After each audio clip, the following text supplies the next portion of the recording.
마태복음 1장 18절부터 25절에 있는 말씀 다 같이 읽겠습니다.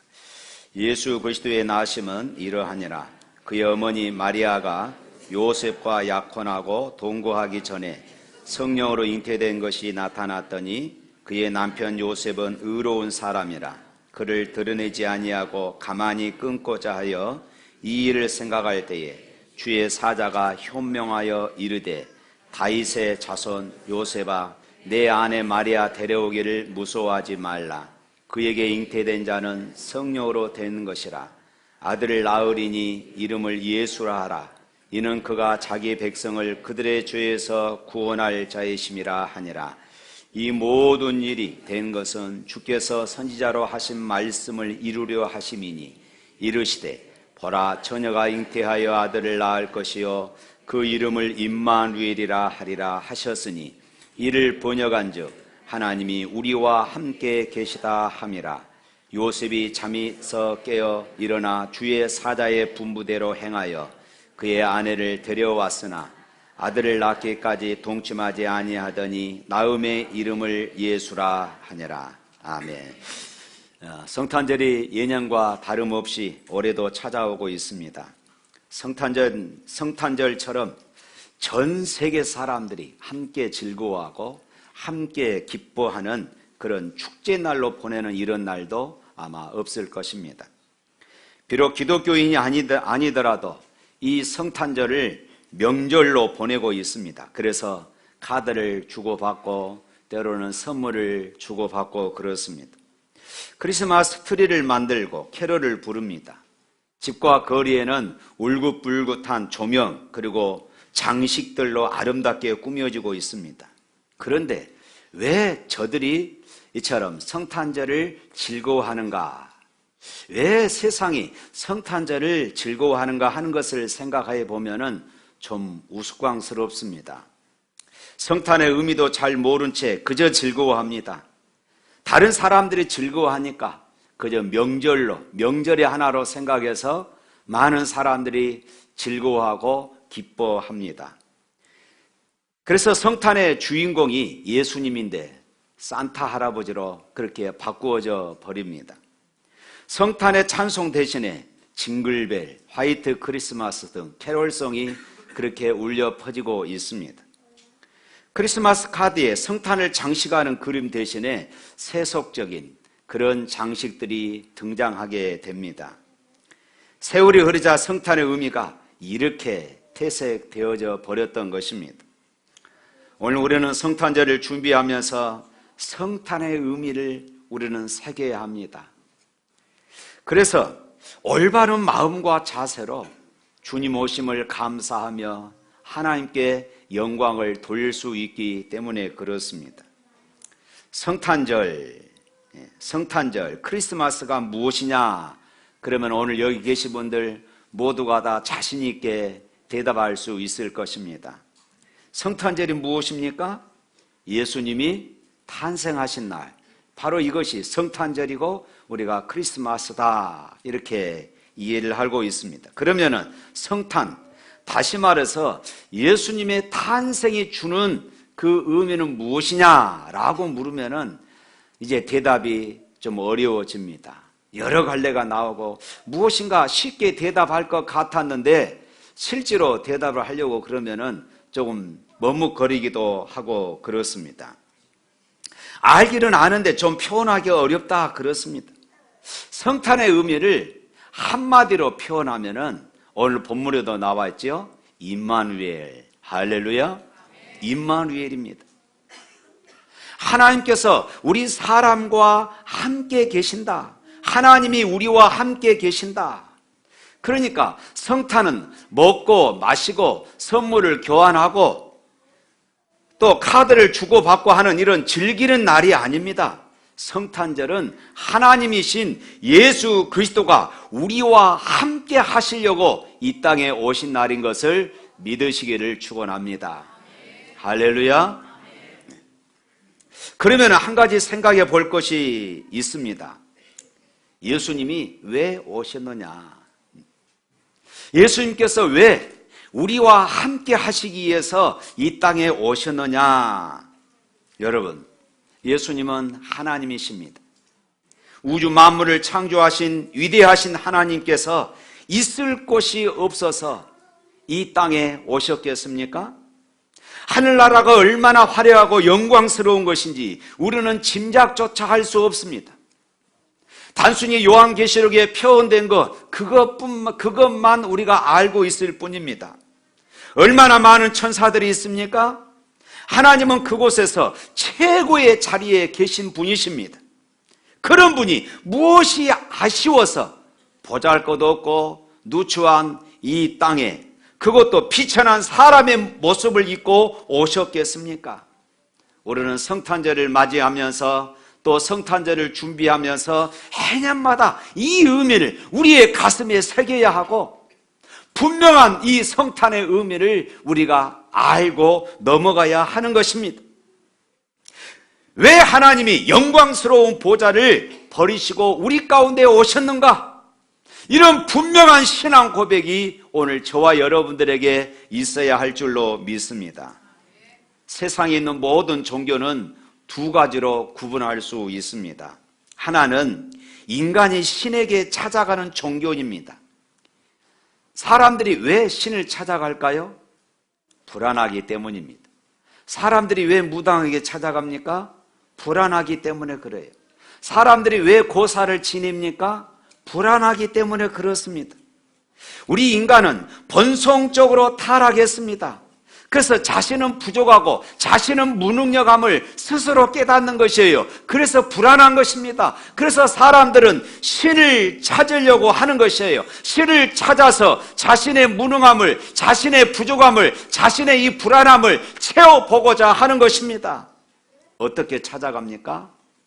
몸부림하면서 찾아갑니다. 때로는 고행을 합니다. 때로는 참선을 합니다.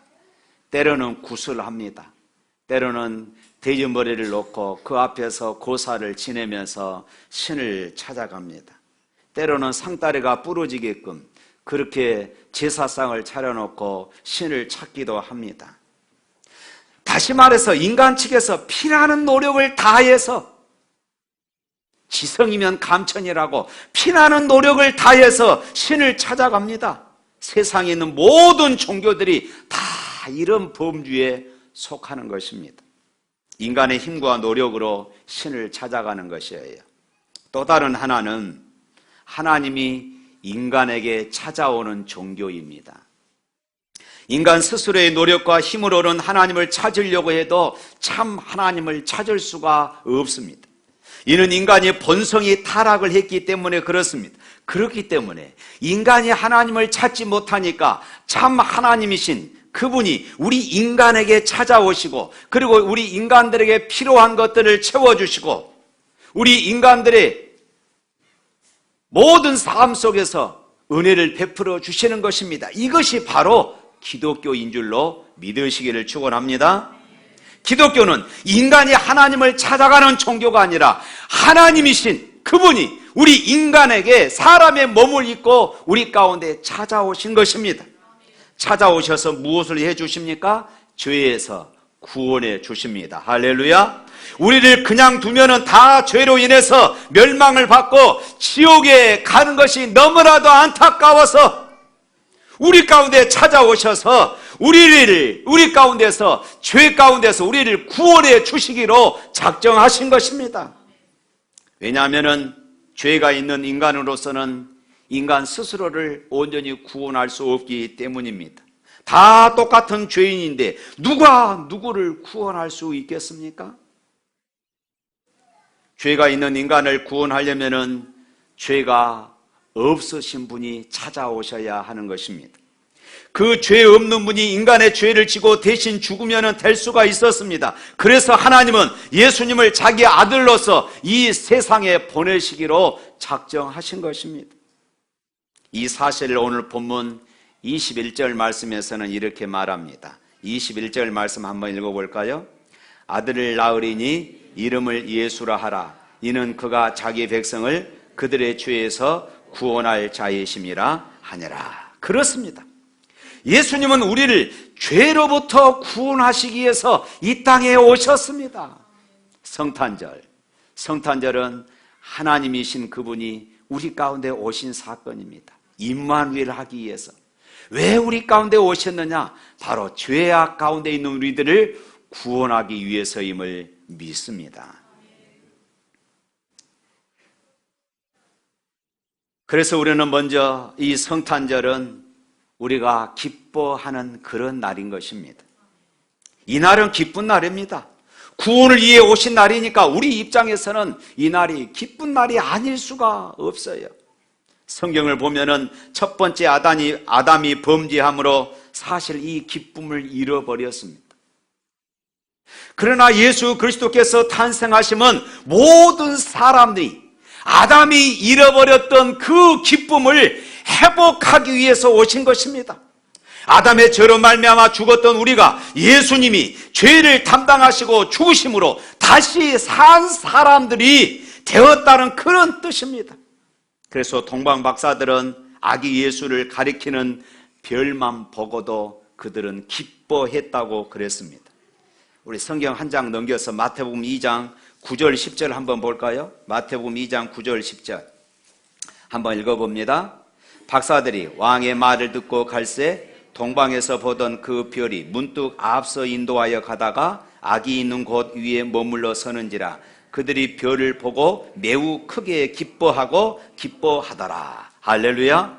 사랑하는 성도 여러분, 과연 우리는 성탄절에 무엇으로 기뻐하고 있습니까? 공휴일이라 이날은 신날이어서 우리가 기뻐합니까? 그러면은 이번 성탄절은 우리가 망치는 날입니다. 이 좋은 날에, 연말에 가족들끼리 서로 모여서 잔치하고 영화 보고 쇼핑하는 그런 날입니까? 연인들끼리 그렇게 외식하고 영화 보는 그런 날입니까? 그렇다면은 이 성탄절은 우리가 망치는 것이에요. 우리는 최고의 선물을 받은 사람입니다. 할렐루야. 최고 영광을 받았고 최고의 대접을 받은 사람들입니다. 이제 방금 읽었던 21절에 보니까 아들을 낳으리니 이름을 예수라 하라. 이는 그가 자기 백성을 저희 죄에서 구원할 자이심이라. 예수님의 탄생은 구원뿐만 아니라 또한 임마누엘의 은혜까지 주셨습니다. 임마누엘, 우리와 함께 하시다, 이 말씀입니다. 23절 말씀 또 읽어봅니다. 1장 오늘 본문 23절 보라 처녀가 잉태하여 아들을 낳을 것이요 그의 이름을 임마누엘이라 하셨으니 이를 번역한즉 하나님이 우리와 함께 계시다 함이라. 바로 이런 차원에서 우리를 죄악 가운데서 구원하실 뿐만 아니라 하나님이 죄인들과 함께하는 임마누엘, 이 사건이 우리의 기쁨이 되는 것입니다. 이 기쁨은 찰나적인 기쁨이 아니라 내 영혼 속에서 우러나오는 영원한 기쁨이 되는 줄로 믿습니다. 그래서 오늘 마태복음 2장 3절에는 이런 기록이 있습니다. 헤롯 왕과 온 예루살렘이 듣고 소동한지라. 헤롯 왕과 예루살렘은 소란만 떨다가 아무것도 얻지 못했습니다. 소란만 떨다가 기쁨과 임마누엘도 구원도 없는 그런 삶이 되고 만 것입니다. 지금도 소란만 떠는 성탄절이 되고 있지는 않습니까? 대목이라고 술집에서, 식당에서, 할인마트에서 흥청망청 소란만 떨고 있는 사람들이 이 땅에 얼마나 많이 있습니까? 이런 소란에는 예수님을 만날 수가 없습니다. 예수님이 주시는 이 기쁨을 누릴 수가 없는 것이에요. 사랑하는 성도 여러분, 우리에게 또 다른 사명이 있다면 올바른 성탄 문화를 만들어야 된다는 것입니다. 그것은 오늘 우리 그리스도인들이 이 세상에 살아가면서 삶 속에서 보여줄 수밖에 없어요. 이것이 성탄이다 하는 것을 보여줘야 하는 것입니다. 삶 속에서 참된 성탄을 맞이하는 그런 길이 무엇인가를 우리가 보여줘야 하는 것입니다. 그래서 아기 예수님 때문에 가난한 사람들이 기뻐하는 날, 아기 예수님 때문에 불신자들이 구원 얻는 날, 외로운 자가 주님을 만나는 날, 병든 자가 치유되는 날, 문제 있는 자가 해결받고, 그리고 공허하고 아픔의 사람들에게 소망이 되는 날, 그래서 아기 예수님 때문에 모두가 즐거워하는 날, 모두가 기쁜 날이면은 온 세상을 구원하기 위해서 이 땅에 오신 예수님이 왜 오셨는가 하는 그 목적이 이루어지게 되는 것이에요. 그래서 성탄절은 우리끼리 그저 즐겁고 행복한 날이 아니라 이웃에 힘들고 어려운 사람들을 돌아보는 날이 되어야 하는 것이에요. 이것이 오늘 우리 그리스도인들이 삶 속에서 이런 삶을 보여줘야 하는 것입니다. 이것이 성탄절이다.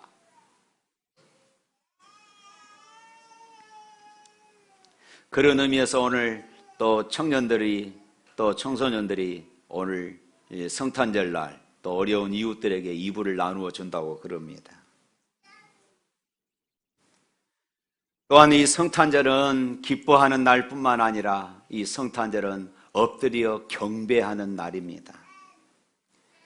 마태복음에 보면은 아기 예수님의 탄생 소식을 들은 사람들은 아주 많았습니다. 제사장들이 있었고 서기관들이 있었습니다. 온 예루살렘 사람들도 있었습니다. 그런데 이 중에서 어떤 사람이 은혜를 입었습니까? 아기 예수님을 찾아서 엎드려 경배했던 동방박사들이었습니다. 그리고 목자들이었어요. 마태복음 2장 11절 3관절에 보면은 집에 들어가 아기와 그 모친 마리아에 함께 있는 것을 보고 엎드려 아기께 경배하고, 누가 말입니까? 동방박사들이요.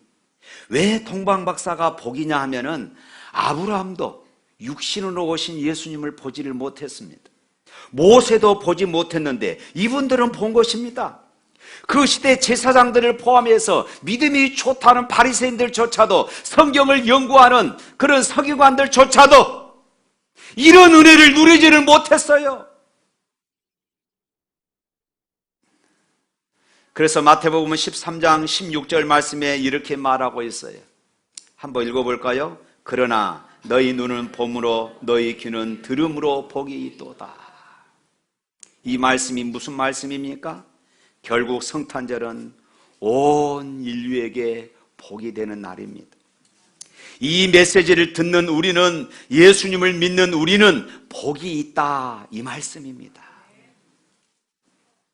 지금 예수님의 탄생을 듣고 있습니다. 성탄절이 무엇인지 듣고 있습니다. 우리 모두가 동방박사들처럼 마음과 뜻과 정성을 모아여 경배하는 이런 삶이 되어진다면 그것이 복이다. 할렐루야. 마태복음 2장 11절 하반절에 보면은 동방박사들이 그냥 오지 않았습니다. 그들은 예물을 가지고 왔습니다. 황금, 유향, 모략이었습니다. 여기에서 황금은 예수님은 왕이시다 하는 이런 의미를 내포하고 있고, 그리고 유향은 예수님은 대제사장이시다 하는 이런 의미이고, 그리고 모략은 예수님은 구주시다 하는 뜻입니다. 그러니까 이 모략은 모든 인류의 죄를 지시고 십자가에서 죽으신다 하는 이런 의미를 담고 있는 것이에요.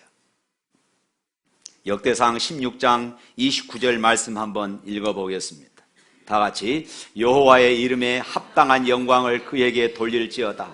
제물을 들고 그 앞에 들어갈지어다. 아름답고 거룩한 것으로 여호와께 경배할지어다. 성탄절이 되면은 우리가 예물을 들고 나오지요.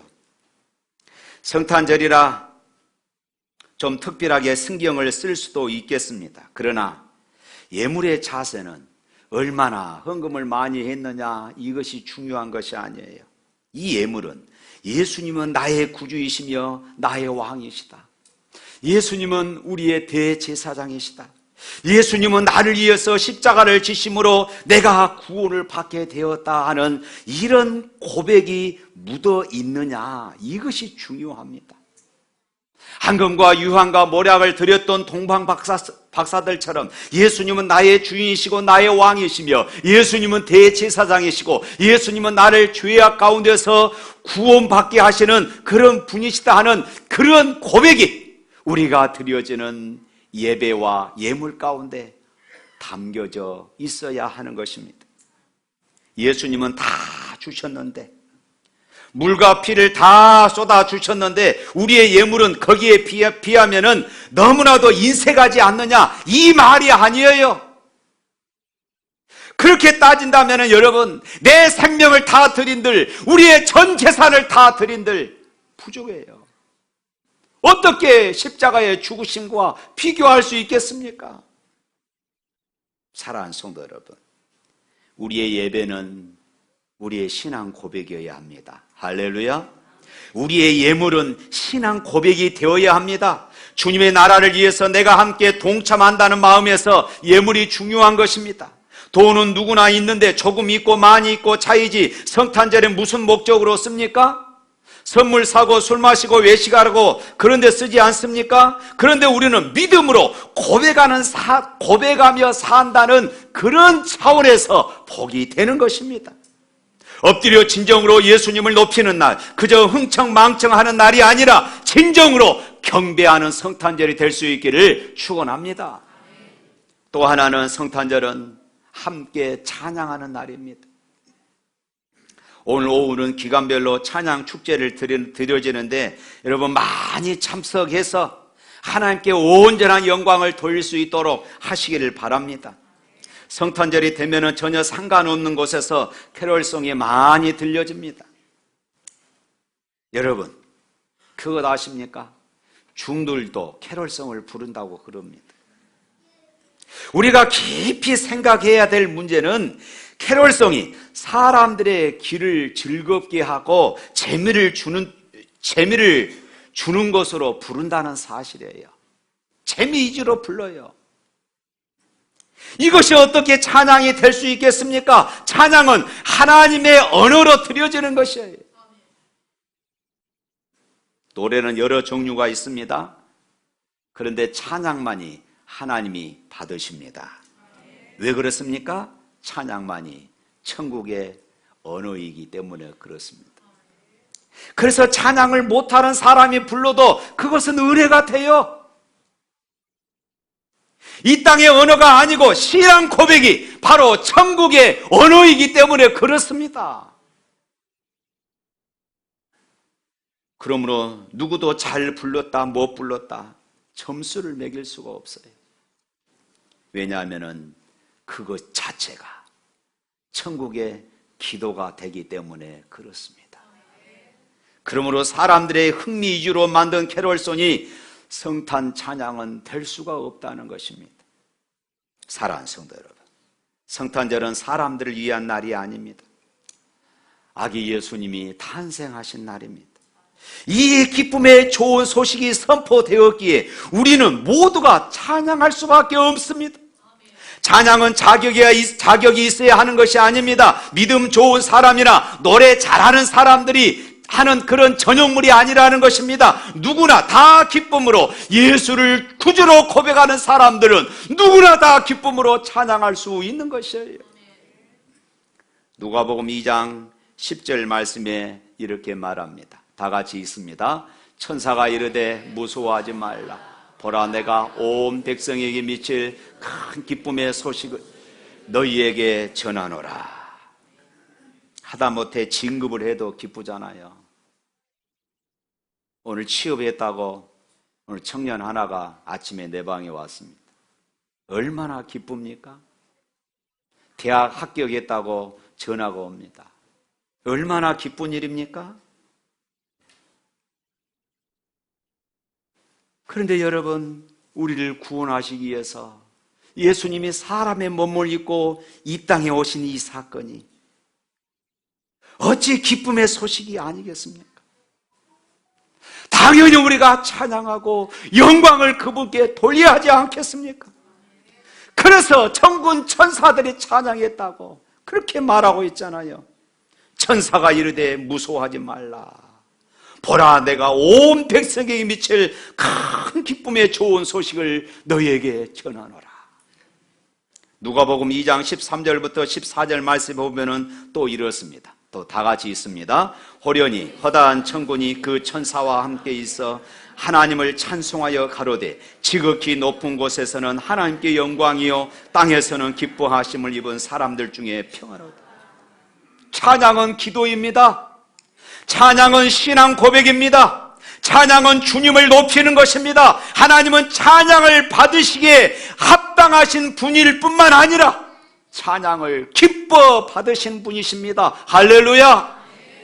그러므로 예수님의 탄생은 찬양으로 영광을 돌리고 주님을 높여야 하는 것은 너무나도 당연한 것이에요. 우리가 신앙생활을 하면서 게을리하지 말아야 할 것 중에 하나가 찬양으로 항상 하나님을 높이는 것입니다. 찬양으로 가정을 지키고 찬양으로 교회가 하나님께 영광을 돌리고 찬양으로 기쁜 소식을 알리는 이런 귀한 신앙적인 삶이 될 수 있기를 축원합니다. 사랑하는 성도 여러분, 하나님께서 우리를 죄악에서 건지기 위해서 사람의 몸을 입고 이 땅에 오셨습니다. 그리고 우리와 함께 거하시는 것, 이것이 바로 성탄의 의미입니다. 보라, 처녀가 잉태하여 아들을 낳을 것이요 그 이름을 임마누엘이라 하리라 하셨으니 이를 번역한즉 하나님이 우리와 함께 계시다 함이라. 옛날 페르시아에 아바스라고 하는 훌륭한 왕이 있었다고 그럽니다. 그는 가끔 평민 복장을 하고 그렇게 민초들을 살피기 위해서 궁 밖을 나간다고 그럽니다. 어느 날이었습니다. 왕은 자기가 특별하다고 생각하는 사람을 발견하면은 그가 원하는 것을 다 들어주기로 하였어요. 왕은 이곳저곳 돌아다니다가 공중 목욕탕을 들어가게 되었습니다. 그런데 그곳에서 물을 데피기 위해서 불을 떼는 사람을 만났습니다. 그 사람과 이런저런 이야기를 주고받게 되었습니다. 그리고 함께 앉아서 좀 초라하지만 점심도 함께 먹었습니다. 그 후 여러 차례 그 사람을 찾아갔습니다. 그때마다 두 사람의 우정은 깊어갔어요. 드디어 이 왕은 자기가 페르시아 왕임을 밝힙니다. 그리고 그에게 원하는 것이 무엇이든지 내가 다 해결해 주겠다 이렇게 이야기했어요.